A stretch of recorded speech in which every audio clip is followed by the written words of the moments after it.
उषा की गोद में उगता है सूरज, उषा के आंचल में चंद्रमा सितारे, कहती है गुमसुम सी पागल पवन, कहती है गुमसुम सी पागल पवन, ये प्रेम में क्यों होता है, ये प्रेम में क्यों होता है। मैं प्रारब्ध हूं। समय का चक्र निरंतर चलता रहता है। बड़ी ही शीघ्रता से भविष्य वर्तमान और वर्तमान भविष्य की ओर अग्रसर हो जाते हैं। शुक्राचार्य के आश्रम में भी अभिलाषाएं अब बदल चुकी हैं। कभी देवराज की प्रतिद्वंदिता में उन्हें झुकाने का स्वप्न देखने वाला शुक्राचार्य आज एक संतुष्ट और सफल गुरु के रूप में प्रतिस्थापित हो चुके हैं। अब उनकी अभिलाषा पूर्ण हो चुकी है। वे वृषपर्वा के लिए कई युद्ध जीत चुके हैं। अब कुछ पाने को शेष नहीं है। अब उनके भीतर का पिता अपनी पुत्री से अटखेलियां करना चाहता है। आज का शुक्राचार्य कल के शुक्राचार्य से पूर्णतः भिन्न है। आप दोनों मुझ अवगुणी में गुणों का भंडार ढूंढकर मेरी प्रशंसा करके मुझे लज्जित कर रहे हैं। नहीं, तुम जिस सम्मान के अधिकारी हो वही तुम्हें प्रदान किया जा रहा है। गुणिका, तुम्हें भी पत्र लेखा से कुछ सीखना चाहिए। मैं अवश्य पत्र लेखा से ज्ञान का लाभ उठाऊं। ये कितने गुणवान और ज्ञानवान। इसके संग रहकर थोड़ा बहुत ज्ञान अक्षरों की वर्णमाला अपने गले में पहन लो, तुम्हारा भी उद्धार हो जाएगा। मैं अवश्य पत्र लेखा से ज्ञान का लाभ उठाऊं। अब हम सारी बातें यही कर लेंगे। चलो मयूरासन पर बैठते हैं। हाँ हाँ चलो।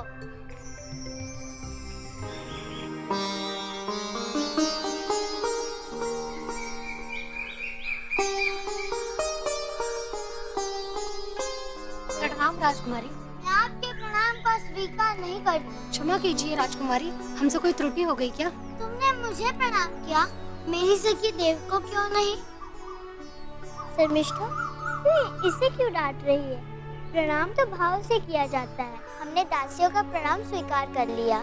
देवयानी, तुम्हें सबका मान रखना आता है। किसी को अपमानित करके पाया गया मान हृदय को दुख देता है, सुख नहीं। सचमुच गुरुदेव ने तुम्हें उच्च स्तर की शिक्षा और संस्कार दिए।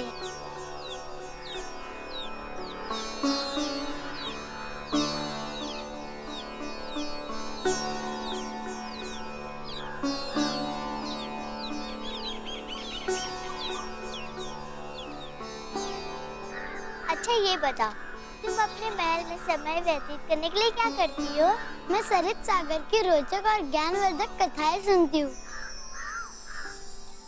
और तुम? हमारे लिए वेद, शास्त्र और ग्रंथ सब कुछ हमारे पिताजी के द्वारा सुनाई जाने वाली कथाएं होती हैं।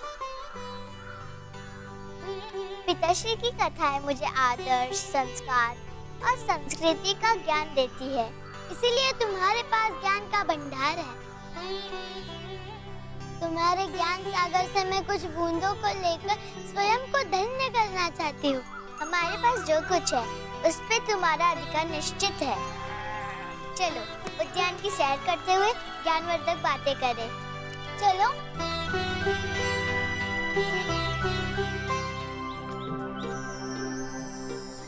शर्मिष्ठा, ज्ञान की पूंजी महल की अपेक्षा आश्रम में अधिक मिलती है। मैं तुम्हारी बात से सहमत हूँ। महलों में केवल ज्ञान की ही नहीं, सखी और सहेलियों की भी कमी रहती है। सखी सहेली?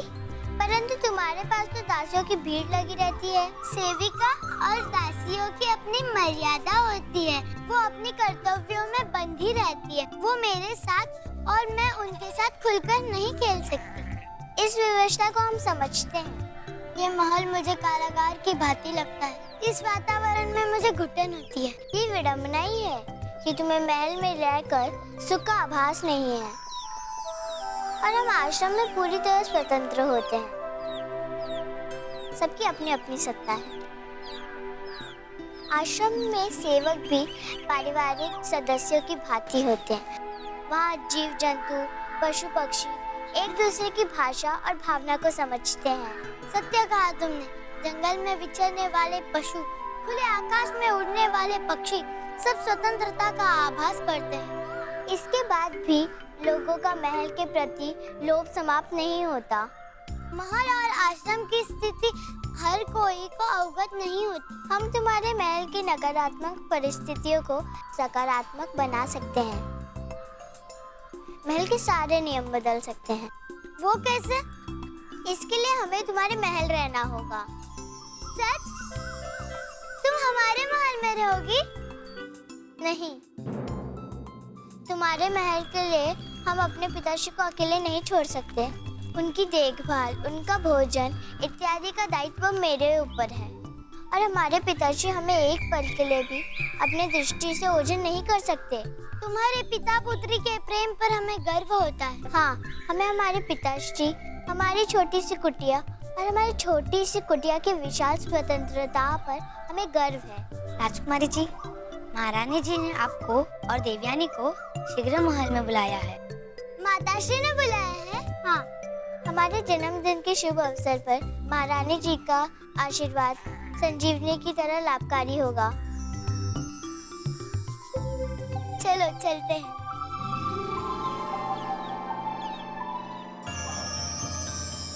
मृदुला, शुद्ध जल की व्यवस्था की? जी महारानी जी। महारानी जी, आज आपने समस्त भोजन स्वयं अपने हाथों से तैयार किया है? हाँ, आज राजकुमारी जी का जन्मदिन जो है। ओहो, इसीलिए महारानी जी ने समस्त व्यंजन राजकुमारी जी की रुचि के अनुसार तैयार किए हैं। हमने केवल राजकुमारी की रुचि का विचार नहीं रखा है, अपितु देवयानी की रुचि भी सम्मिलित है आज के भोजन में। आज देवयानी का भी जन्मदिन है। माताश्री, प्रणाम महारानी जी। आयुष्मान भव। बेटियों का स्थान हृदय में होता है। हमारे पिताश्री भी यही कहते हैं कि बेटियां सदा सम्मानित होती हैं। मेरे पिताश्री ने मुझसे ऐसा कभी नहीं कहा। इसका अर्थ ये नहीं कि वो तुमसे प्रेम नहीं करते। राजकाज के कार्य में उनकी व्यस्तता अधिक रहती है।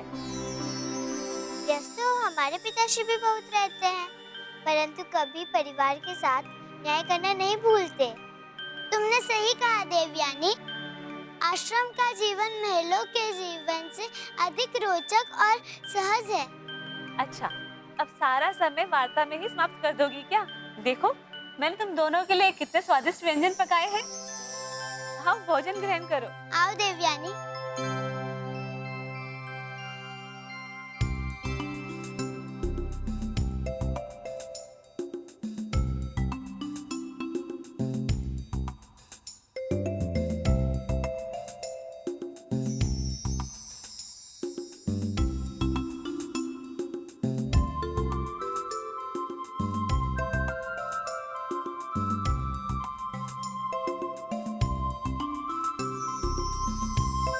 महारानी जी, आप भी भोजन कीजिए। आप दोनों राजकुमारी को खाना खाते देख हमारा पेट स्वयं भर जाएगा। माताश्री, मैंने देवयानी को वचन दिया है कि मैं देवयानी को अश्वरोही सिखाऊंगी। गुरुदेव की आज्ञा के बिना कोई अभ्यास मत करना। परंतु इस समय गुरुदेव कहाँ है?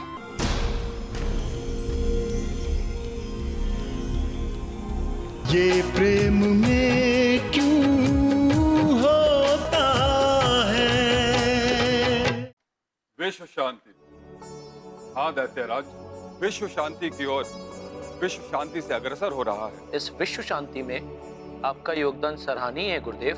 हे असुरराज वृषपर्वा, मैंने तो सदा लोगों के कल्याण, प्रकृति की सुरक्षा, ऋषि मुनियों का सम्मान और देव दानवों की समृद्धि का ध्यान रखा है। हमने भी दैत्यों का राजा होने के कारण दैत्यों के हित एवं देवताओं के कुशल क्षेम को सदैव अपनी राजनीति में सर्वोपरि रखा है। देव दानव सौतेले ही सही, परंतु है तो भ्राता। किंतु इस कटु सत्य को देवताओं ने कभी स्वीकार नहीं किया। वो दानवों को नीचा दिखाने के लिए नित नए प्रयोग और प्रयत्न करते रहे हैं। खेद का विषय कि अब तक इस भेदभाव को मिटाने के लिए देवताओं की तरफ से कोई पहल नहीं हुई और ना ही देवगुरु बृहस्पति ने भी कोई योजना बनाई है। महर्षि अंगिरा और उनके पुत्र देवगुरु बृहस्पति ने इस अन्याय की अग्नि में घृणा का घी डालने का कार्य किया है। तभी तो आए दिन पृथ्वी दैत्य और देवताओं के युद्ध से रक्त रंजित हो रही है, कर्रा रही है, चीख रही है। हे असुरराज, युद्ध के परिणाम सदा ही दुखदायी और कष्टदायक होते हैं। समाज में अव्यवस्था, ऋषियों की तपस्या में बाधा, जीवन की हानि, हर प्रकार की समस्या को जन्म देना ही युद्ध का प्राकृतिक धर्म है। परंतु जब से आपने मृत संजीवनी का अमर और चमत्कारिक वरदान प्राप्त किया है, तब से देवताओं के प्राण भय के कारण अधर्म में लटक रहे हैं। हाँ असुरराज, ये हमारे लिए हर्ष और गर्व का विषय हो सकता है। मृत संजीवनी ने दैत्यों को जनहानि से बचाया है, उनके प्राणों की रक्षा की है। और दैत्यों के प्राणों की रक्षा का अर्थ हमारी रक्षा है। इससे हमारी शक्ति छीन नहीं हुई है, अपितु दैत्य देवताओं से शक्तिशाली बने हैं। आप निश्चिंत रहें महाराज, हमारा समाज पुनः व्यवस्थित हो गया है। ऋषि मुनियों का सम्मान कोष भी संचित है। दैत्यों के निर्बल से बलशाली बनने का चमत्कार आपकी मृत संजीवनी ने किया है। इसीलिए मैं दैत्यों के प्रति आपकी निष्ठा और कर्तव्य परायणता को कोटि कोटि प्रणाम करता हूँ। दैत्य गुरु होने के कारण ये तो मेरा धर्म था। मैंने तो केवल अपने धर्म का पालन किया है।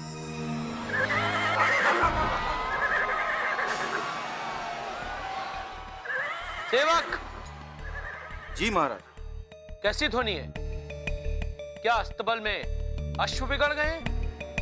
अस्तबल में राजकुमारी और देवयानी जी अश्वरोहण के उद्देश्य से गई हुई हैं।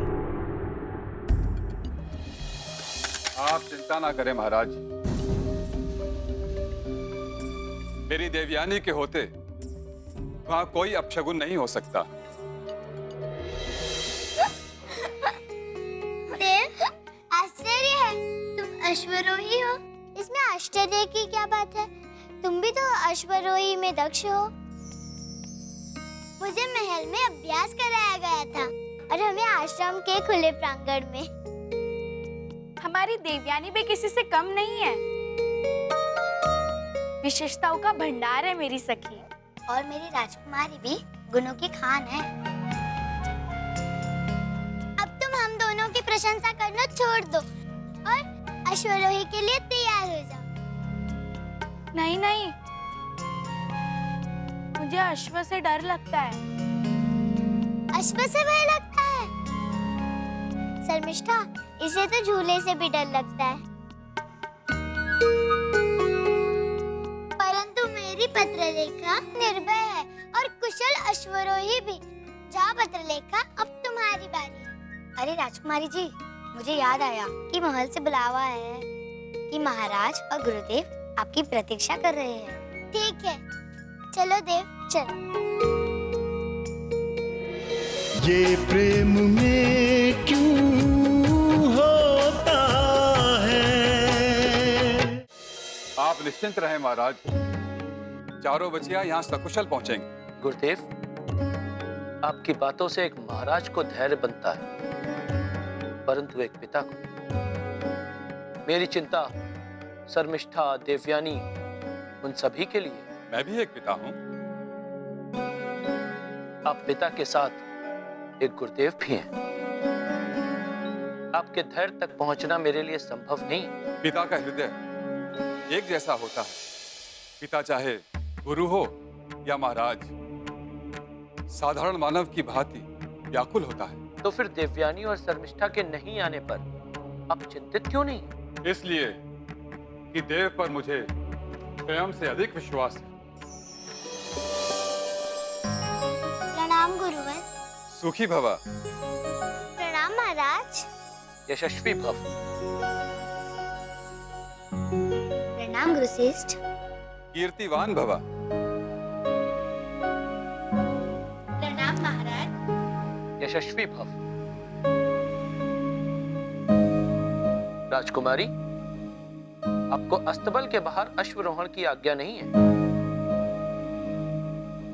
फिर आप वन में क्यों गई थी? क्षमा पिताश्री, मैं देवयानी को वन की सैर कराना चाहती थी। परंतु वन में आपका अश्व बितक सकता था। कोई घटना घट सकती थी। पिताश्री, ऐसा ही हुआ था, परंतु देवयानी ने अपने अश्व के साथ मेरे अश्व को भी नियंत्रण में कर लिया।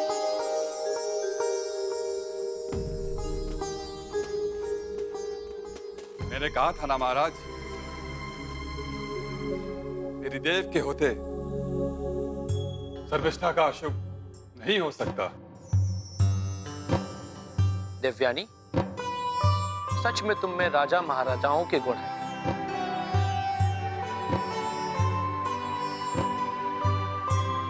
अपनी सहेली को दुर्घटना से बचाने के लिए कोटि कोटि धन्यवाद। महाराज, आप हमें लज्जित कर रहे हैं। मेरी राजकुमारी से सदा ऐसी ही मित्रता निभाती रहना। सदैव इसके जीवन और अधिकारों की रक्षा करती रहना।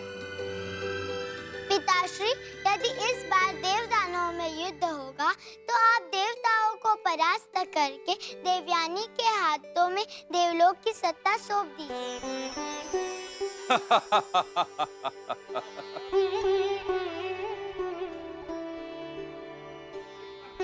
हमें देवलोक की शासिका नहीं, अपने पिताश्री की लाडली बेटी बनना है।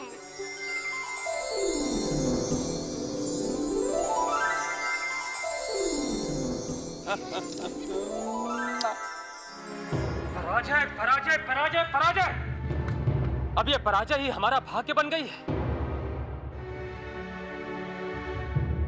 विजयश्री हमसे रुष्ट हो गई है। परंतु कब तक रुष्ट रहेंगी? ये विजयश्री देवराज, इसे मनाने और अपने पक्ष में करने का कोई उपाय सोचना होगा। उपाय सोचकर भी क्या होगा तिलोत्तमा? जब तक देवगुरु बृहस्पति हाथ पर हाथ धरे बैठे रहेंगे तब तक कुछ नहीं हो सकता। सुख सुविधाओं से युक्त राजमहल में इसी प्रकार को भोगते रहेंगे और अप्सराओं के नृत्य गान में अपने कान दूषित करते रहेंगे। देवराज, ये तो विलाप हुआ जो हम गुरु बृहस्पति के विरुद्ध कर रहे हैं। ये विलाप हम क्यों कर रहे हैं? देवगुरु को उनके कर्तव्य का बोध क्यों नहीं कराते? बोध कराने की मर्यादा और स्थान होता है। देवगुरु रंभा और उर्वशी की रंगशाला से बाहर निकलेंगे तभी तो उन्हें बोध होगा। तो उन्हें बाहर भी आप ही निकालेंगे? धर्म और कर्तव्य का बोध भी आप ही कराएंगे देवराज। हमें दैत्यों से पराजय का उपाय सोचना होगा। दैत्यों की जय और पराजय का मंत्र दैत्य गुरु शुक्राचार्य के कमंडलू में बंदी बना हुआ है। तो इस बंदी को स्वतंत्र कैसे कराया जाए? गुरु शुक्र तो आपके जमाता हैं। हाँ तिलोत्तमा, गुरु शुक्र हमारे संबंधी हैं। इसमें मैं अपना सौभाग्य तो नहीं कह सकता, परंतु दुर्भाग्य अवश्य है। देवराज, दुर्भाग्य और सौभाग्य की परिभाषा पे हम बाद में बहस करेंगे। इस समय आप शुक्राचार्य से इस संबंध का लाभ उठा सकते हैं। उनसे देवताओं के पक्ष में कोई समझौता करके दानवों की पराजय निश्चित कर सकते हैं। देवेंद्र, इन देवों के विचार करने योग्य हैं। मैं शुक्राचार्य के स्वभाव को भली भांति जानता हूँ। वो देवताओं से कोई भी समझौता नहीं करेंगे। गुरु शुक्राचार्य के पास समस्त सुविधाओं का अभाव है, फिर भी वो दैत्यों की सुरक्षा के लिए नित नए नियम परीक्षण करते रहते हैं। कदाचित भाग्य गुरुदेव के पक्ष में खड़ा है देवराज। ये भाग्य से अधिक उनके परिश्रम का परिणाम है। हाँ तिलोत्तमा, दैत्यों की सफलता, यश, कीर्ति, विजय श्री, ये सारे श्रेय शुक्राचार्य के अथक और निस्वार्थ परिश्रम को मिलना चाहिए।